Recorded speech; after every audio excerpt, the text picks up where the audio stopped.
All right, diving right in. Today we're tackling a topic that's both fascinating and a little bit freaky. Immortality. I mean, who hasn't wondered what it would be like to live forever? It's a question that has captivated humanity for centuries, really. It pops up everywhere. You see it from ancient myths to modern science fiction. I'll admit, the idea of never dying is kind of appealing. Just imagine all the things you could do with an unlimited lifespan. Travel the world, master every hobby, see how history unfolds. Yeah, there's definitely a certain allure to the idea, escaping death, having that unlimited time to just experience everything life has to offer. But then again, maybe it wouldn't be so great after all. Wouldn't you eventually get bored? And what about seeing everyone you love pass away? While you just keep going, that's got to be rough. Yeah, those are some of the big questions that always come up when we even think about immortality. Would it be a blessing or would it be a curse? And what would it really mean to actually live forever? Okay, so let's break this down. First of all, when we talk about immortality, are we talking about being invincible, like Superman? Or is it more about just living a really, really long time? Well, true invincibility, where you're completely immune to all harm, that's pretty much a fantasy. I mean, even if we could stop aging and prevent disease, there would still be accidents, natural disasters, all sorts of unexpected events that could end a life. No dodging bullets or leaping tall buildings in a single bound. Bummer.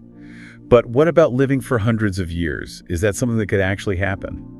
The idea of significantly extending human lifespan, what we might call pseudo-immortality, is something scientists are actually exploring. Pseudo-immortality. What's that? Some kind of half-baked version of the real deal? Think of it as living for an incredibly long time, maybe even retaining your youthfulness but not being completely invulnerable. It's like the elves in Lord of the Rings. They live for centuries but can still be injured or killed. Okay, I get it. So no immortality superpowers, just really, really long lives. But even if we could pull that off, wouldn't it create a whole bunch of problems? I mean, what would happen to society if people stopped dying?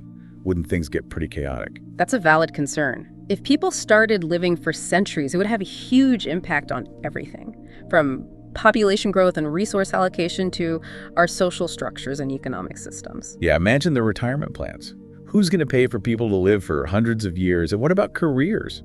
Would we be stuck in the same job for centuries? Talk about a midlife crisis. It's true. The way we live, work, and organize our societies is built around the assumption that human life has a natural limit.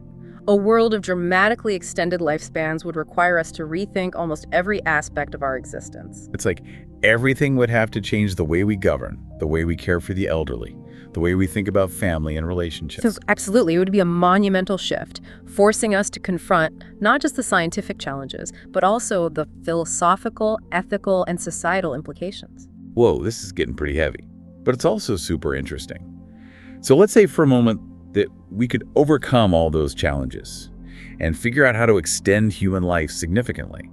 What would that actually look like? Would everyone get to live for hundreds of years, or would it be reserved for a select few? That's one of the big ethical questions we'd have to grapple with. Would extended lifespan be a right accessible to all, or would it become a luxury only the wealthy and powerful could afford? And what about the impact on the planet? Could Earth sustain a population that lived for centuries? Yeah, those are some serious dilemmas. It's like we might solve the problem of dying, but then we just create a whole bunch of new problems to deal with. It's a classic example of how even the most exciting scientific advancements can raise complex ethical and societal questions. Okay, so maybe immortality isn't the simple solution to all our problems. But let's face it, there's always been this fascination with escaping death. I mean, look at all the myths and legends about fountains of youth and elixirs of life. People have been searching for a way to cheat death forever. It's true. The desire to live longer, to experience more, to avoid the finality of death is deeply ingrained in human nature. But is that just wishful thinking? Or is there a real chance that we could actually push the boundaries of human lifespan in the future? Well, there have been some remarkable advancements in areas like genetics, regenerative medicine, and nanotechnology that are giving scientists new insights into the aging process. So it's not completely out of the realm of possibility. We might actually see some serious progress in extending human life within our lifetime. While true immortality might remain a fantasy, the potential for significantly extending human lifespans is becoming increasingly plausible. This is blowing my mind a little bit. Okay, so we've talked about what immortality might look like, the challenges it would create, and the scientific possibilities. But what about the philosophical side of things? I mean, what does it even mean to live forever? Wouldn't it change our whole perspective on life and death? That's where it gets really fascinating. The idea of immortality forces us to confront some fundamental questions about the nature of human existence, the meaning of life, and our relationship with time. Okay, I'm ready to go deep. Let's dive into those philosophical waters and see what we find. Let's start by thinking about how the concept of death shapes our lives. The fact that our time is limited, it often gives us a sense of urgency, purpose. Yeah, it's like that old saying, life is short. It definitely makes you want to make the most of the time you have.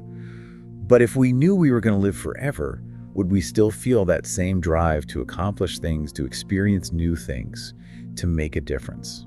That's a question that has puzzled philosophers for centuries. Some argue that the finiteness of life is what gives it meaning. It's what motivates us to set goals, to form relationships, to create and explore.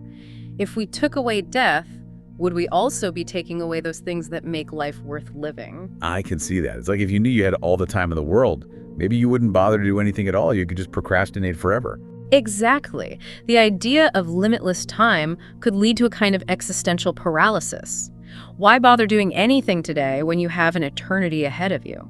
But then again, maybe it would go the other way. Maybe knowing you had unlimited time would free you up to pursue those really ambitious goals that you wouldn't even attempt if you only had a few decades to live. That's an interesting point. Perhaps immortality would encourage us to think in longer timescales, to tackle those grand challenges that require generations to solve. Imagine dedicating centuries to scientific research, artistic creation, or building a better world. So it could go either way. We might become lazy procrastinators, or we might become super-driven, long-term thinkers. It's impossible to say for sure how human nature would adapt to the reality of immortality. But it's clear that it would profoundly change our relationship with time, and that would have ripple effects on every aspect of our lives. All right, let's imagine for a second that we figure out how to live for hundreds of years. What would that actually be like? Would it be like those sci-fi movies where people stay young and healthy forever? Or would we just end up as really, really old folks? That's where the concept of pseudo-immortality comes in. It's not about stopping the aging process completely, but rather about extending lifespan and potentially slowing down or reversing some of the negative effects of aging. So you might not stay 25 forever, but you could potentially live for centuries while still feeling relatively healthy and vibrant. Okay, so no wrinkles or gray hair for centuries. I could get behind that. But what about our minds? Would we stay mentally sharp? Or would we end up as, senile old fogies with centuries of memories clogging up our brains? That's another area where the science gets really interesting. Researchers are exploring ways to not only extend lifespan, but also to maintain cognitive function and prevent age-related decline. Imagine being able to learn new skills, adapt to new situations, and experience the world with a youthful mind, even as your lifespan stretches out over centuries. That would be pretty wild. But it also makes you wonder, if our bodies and minds could keep going for centuries, what about our emotions? Would we be able to handle the emotional toll of living for so long, of seeing loved ones pass away while we just keep on going? The emotional implications of extended lifespan are profound. Imagine the grief of outliving multiple generations of loved ones, the potential for loneliness and isolation, the challenge of maintaining meaningful relationships in a world where lifespans vary so dramatically.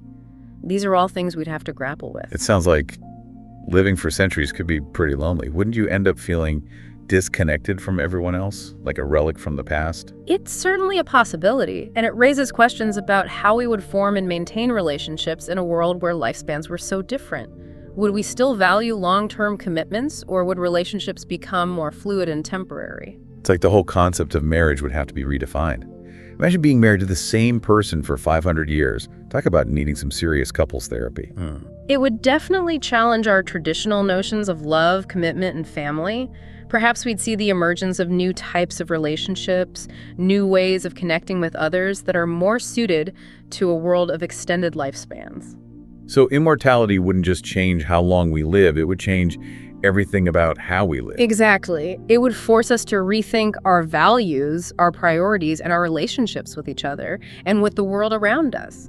It's a mind-boggling concept, but also incredibly thought-provoking. I'm starting to see why people have been fascinated by this idea for so long. It's like, it's not just about living longer, it's about exploring the very limits of what it means to be human. And it makes us confront some pretty uncomfortable truths about ourselves and our place in the universe. All right, so we've talked about the potential downsides of immortality, the emotional and social challenges, but what about the positive side? Are there any potential benefits to living for centuries? Absolutely. One of the most obvious benefits would be the sheer amount of time we'd have to learn, to grow, to experience all that life has to offer. Imagine being able to master multiple fields of expertise, to travel to every corner of the world, to witness historical events firsthand. The possibilities would be endless. Wow, that does sound pretty amazing. No more rushing to cram everything into a few short decades. We could really take our time and savor every moment. Exactly. And imagine the impact on scientific progress. Scientists could dedicate centuries to researching complex problems, potentially leading to breakthroughs in medicine, technology, and our understanding of the universe. So immortality could actually accelerate human progress. That's kind of cool. Yeah. But wouldn't it also create a whole new set of ethical dilemmas? It certainly would. If we had the power to extend life indefinitely, who would decide who gets to live longer?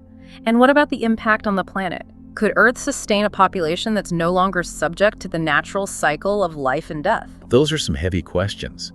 It seems like even if we could solve the scientific challenges of immortality, we'd still have to grapple with a whole new set of ethical and societal issues. It's a reminder that scientific progress is only one piece of the puzzle. We also need to consider the ethical, social, and philosophical implications of our actions. Okay, so immortality might not be the simple solution to all our problems, but it's definitely a topic that sparks a lot of fascinating questions. And it forces us to confront some of the deepest mysteries of life and death, of time and existence. I'm starting to think this whole immortality thing might be more trouble than it's worth. Perhaps. Or perhaps it's the challenge that pushes us to become more than we are, to evolve as individuals and as a species. Well, one thing's for sure. This deep dive has definitely made me rethink my whole perspective on life and death. It's like suddenly the idea of time feels completely different. That's the beauty of exploring these big questions. They challenge our assumptions, expand our horizons, and make us appreciate the complexity and wonder of the universe we live in. Okay, so we've talked about the pros and cons, the scientific possibilities, and the philosophical implications of immortality. But I'm curious, how has this idea been portrayed in literature and mythology? That's where it gets really interesting. Throughout history, humans have grappled with the concept of immortality through stories, myths, and legends. I'm ready for some storytelling. Let's hear about how different cultures have imagined the possibility of living forever. Let's start with the ancient Greeks. They had all sorts of myths and legends about gods and mortals who sought immortality. Oh yeah, like that story about Tithonus, the guy who was granted eternal life but not eternal youth. He ended up withering away into a shriveled-up old man, begging for death to release him. Exactly. The myth of Tithonus highlights the potential downsides of immortality without youthfulness. It suggests that simply extending life without addressing the challenges of aging and decline could lead to a rather miserable existence. Talk about a cautionary tale. It's like, be careful what you wish for, right? Because eternal life might not be all it's cracked up to be. Are there any other examples of immortality gone wrong in mythology? Well, there's the story of the Sibyl of Cumae, a prophetess who was granted immortality by Apollo, but she forgot to ask for eternal youth, so she just kept aging and shrinking until she was nothing but a voice, trapped in a jar. Wow, that's even worse than Tithonus, being a disembodied voice in a jar for all eternity. No, thank you. It seemed like the ancient Greeks were pretty good at coming up with stories that warned against the potential pitfalls of immortality. Makes you wonder if they were onto something. Maybe deep down they understood that death is a natural part of life, and trying to escape it would only lead to suffering. It's an interesting thought, but it's not just ancient myths that explore the complexities of immortality. Literature is full of stories that grapple with this idea. Okay, give me some examples. Yeah. What are some of the ways writers have imagined immortality? Well, one classic example is the novel The Picture of Dorian Gray by Oscar Wilde. Dorian Gray sells his soul to stay young and beautiful forever, while his portrait ages in his place, reflecting the corruption of his soul. So it's like he gets to experience all the pleasures of life without any of the consequences. Sounds pretty tempting. At first, it does seem like Dorian has struck a pretty sweet deal. But as the story unfolds, we see how his immortality becomes a curse. He becomes increasingly detached from humanity, unable to form genuine connections or experience true emotions. His quest for eternal youth ultimately leads to his downfall. It's like he's trapped in this gilded cage of his own making. He has everything he ever wanted, but it doesn't bring him any real happiness. Exactly. Wilde's novel suggests that true fulfillment comes not from physical immortality, but from living a life that is authentic, meaningful, and connected to others. Okay, that's one way to imagine immortality. What are some other approaches writers have taken? Well, some stories explore the idea of scientific immortality achieved through advanced technology or genetic manipulation. Think of movies like Blade Runner or Gattaca, where the lines between human and machine become blurred, and the quest for immortality raises questions about what it truly means to be human. So it's not just about living longer, it's about redefining the very nature of life itself. Exactly. And in some stories, immortality is portrayed as a burden, a curse that isolates individuals from the natural cycle of life and death. Like that one episode of Star Trek where they encounter a race of beings who can't die, and they're all miserable and depressed because they've lost all sense of purpose and meaning. That's a great example. It highlights the idea that death, while often feared, actually plays a vital role in the human experience. It gives us a sense of perspective, a reminder that our time is precious, and that motivates us to live our lives to the fullest. Okay, so we've seen how immortality can be a curse, a burden, even a source of existential angst. But are there any stories that portray it in a more positive light?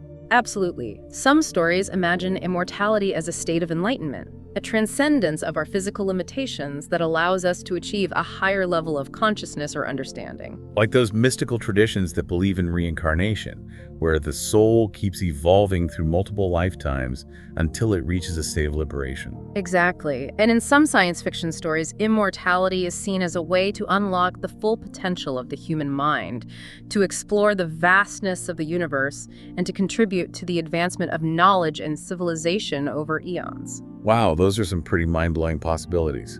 It makes you wonder if, despite all the potential challenges and downsides, there might be some truly amazing benefits to extending human life indefinitely. It's a reminder that the quest for immortality is ultimately a quest for knowledge, for understanding, and for meaning.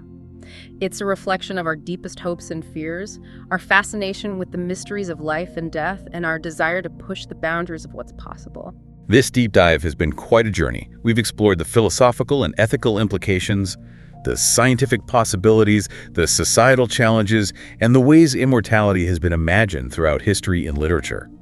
It's a topic that never fails to spark the imagination and provoke deep thought. And it leaves us with a question.